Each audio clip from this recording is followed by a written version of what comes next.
As a Canadian, I am blessed with Canadian winters.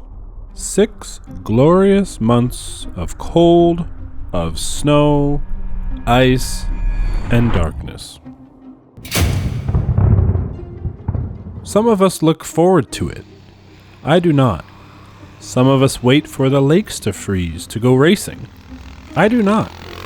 While others wait for the rivers to freeze to ride to otherwise inaccessible locations. I do not. I am a soft creature of cold-blooded lizard ancestry. I search out the warm rock to lay my body on. I find the hardest months to be February and March. That's when the itch to ride has turned into a full-blown rash and my medicated creams are no longer working. With a proven itch fighter. I have gone winter riding before with varying levels of success. I think we brought the wrong tires. This is fun and all, but the part I miss most about motorcycles is motorcycle camping. There's just something about having everything you need strapped to your bike and hitting the road. It's my favorite part of motorcycle riding. But sleeping in a tent in the middle of the winter sounds pretty unenjoyable. That is until I discovered the term hot tent. My lizard brain perked up, and when I googled backpacking hot tent, I knew I was onto something. My meat thermometer provided all the proof I needed. I was able to raise the temps by 26 degrees inside the tent. The following week we had some above freezing daytime temperatures, so it would be safe enough to ride on public roads without ice. Misery loves company, so I invited my good friend Jason along. You may recognize Jason from another great idea I had, to ride across Canada on a 40-year-old motorcycle that I traded for a BMX. Last night the bike started knocking really bad. I think it might be a spun rod. Hopefully this does not end as catastrophically. The plan was simple. Ride out to a friend's top secret camp location and have a little taste of adventure. We are both wearing approximately 9 layers of the wrong types of clothing, and open face helmets with goggles, and neither of us have studs on our bikes. We have learned nothing from previous years of winter riding. What? All the airflow. I know. Wait till we get moving. Yeah. My face when I got to your house was just numb. Is that you? Is that? Are you honking?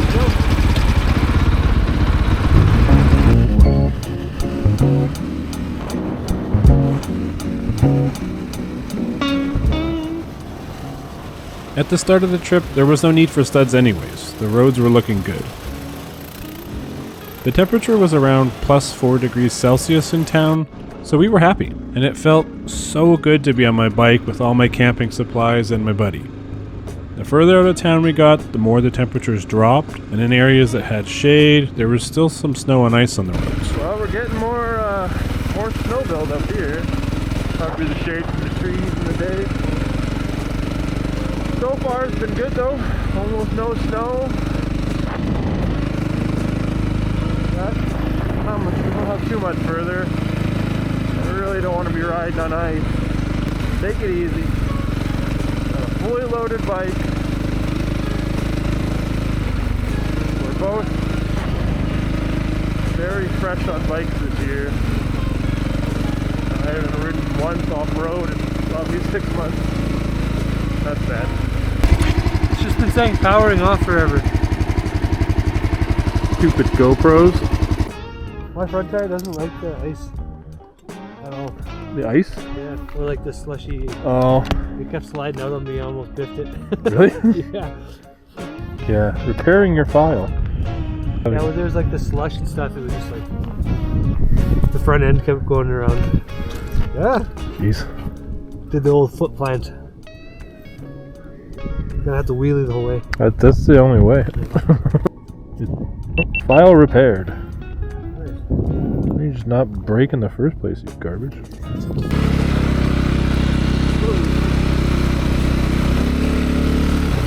Holy macaroni. Look at all the critters. I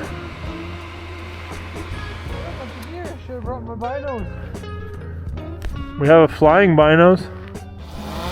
This is the Canadian Tuk Tuk frontier of the north. Wow.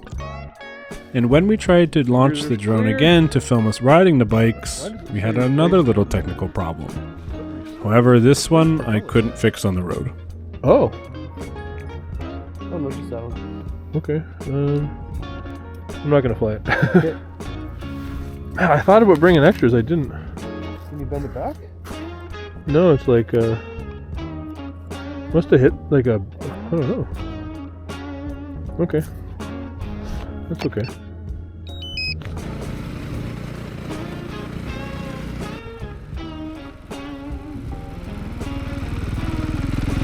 Definitely taking it easy though. I know from experience it only takes a half a second to be on the ground.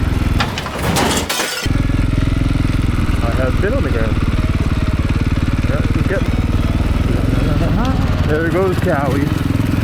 The hero on the snow. Ah!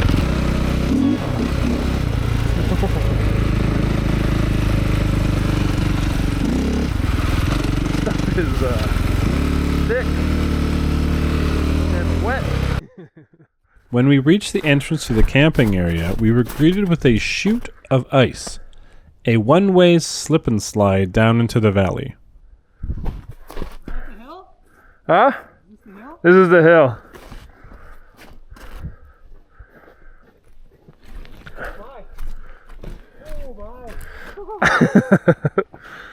This is me silently and foolishly thinking I could make it back up that hill on my bike. A little rougher than I was expecting. So, Do you think we could get the bike up?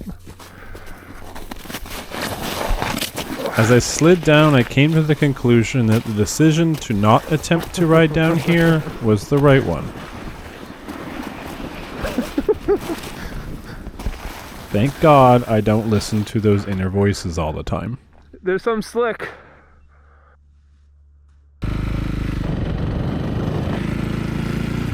No big deal. This is life with winter.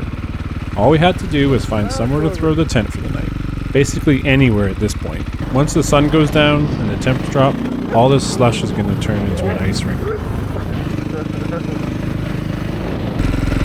Don't run your 500 in low RPM. It doesn't like it. We found appeared what to be an old closed down road that Okay, looked like a ready? popular snow machine 1, 2, 3. area with some bush and a field. Okay, can you come So back that would a have bit? to be our home for the night. Oh, yeah. everything's coming off. 1, 2. Okay, ready? Go. 1, 2, 3. Sorry. Okay, you're almost over. 1, 2, 3. Oh, there we go. Okay.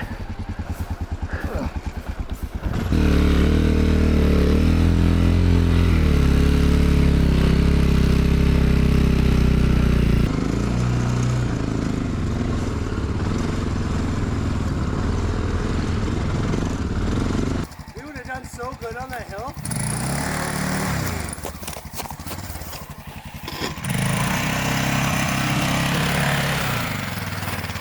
No, you just keep doing what you're doing. Don't you worry. You're the star of the show.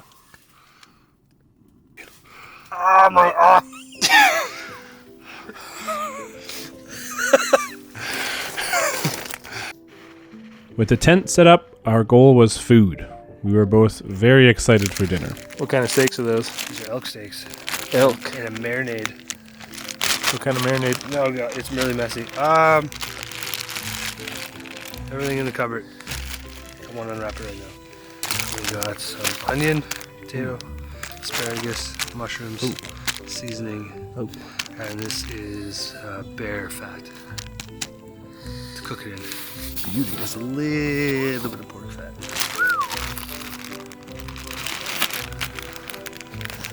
Bear grease. Bear Grylls. This stove and chimney are both made from titanium and weigh very little. The stove packs up flat, and the chimney rolls up widthways very small. This whole setup takes up less space than my small 2-man summer camping setup. The tent is handmade in Colorado by a company called Seek Outside. I'll leave a link in the description. This particular model of stove is pretty small. They do make bigger ones, but I wanted to stay with something that packs up really small. Due to the small size of the stove, you'll need to keep your wood cut small. Fits in the pan like a glove. And honestly, for cooking, we found burning twigs to be the easiest. Having a stove in there made it feel so much cozier, and cooking on the stove is just nicer than using a propane burner. I think it is safe to say that this is the best moto camping meal I have ever had. Hot dogs are always good, but this is just on another level. As we ate, the sun set and we could better see the beautiful views that only Mother Nature could provide.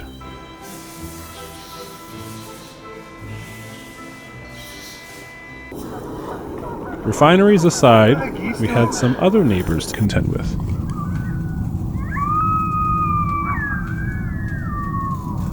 Turns out we weren't the only ones that liked the smell of elk meat cooked in bear fat. They patrolled the area around our tent all night, howling until 4 a.m., which was nice and not bothersome at all. The only thing more relaxing to listen to was this.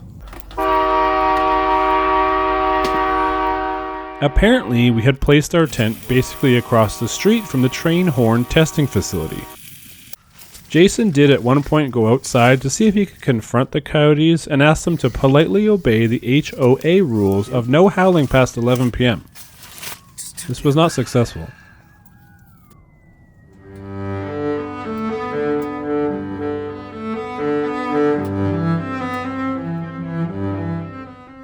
Eventually we fell asleep, not too long before the sun rose to reveal a beautiful frost-covered morning. As I waited for my coffee to boil, I came to the conclusion that this was a successful moto camping trip, regardless of winter. I'm not sure if I would attempt this in the more extreme temperatures we get here in Alberta, but I definitely will do it again in the shoulder weeks of winter. We both agreed that equipping the bikes with aggressive studs and trucking the bikes out of town a bit to the gravel roads, or even going on crown land, would be even better. It would really make the riding aspect a lot more fun, having traction, and we could do some trail riding before bed. All that being said, this trip relieved my itch. It checked all the boxes: motorcycles, camping, cooking, and those stupid conversations you only have with a buddy in a tent at 2 a.m. after a day of riding, while being yelled at by wild dogs. These videos take me a lot of time to make, so if you enjoyed this, leave a like, a comment, subscribe, do all those things. Thanks for watching. Love you guys lots. See ya.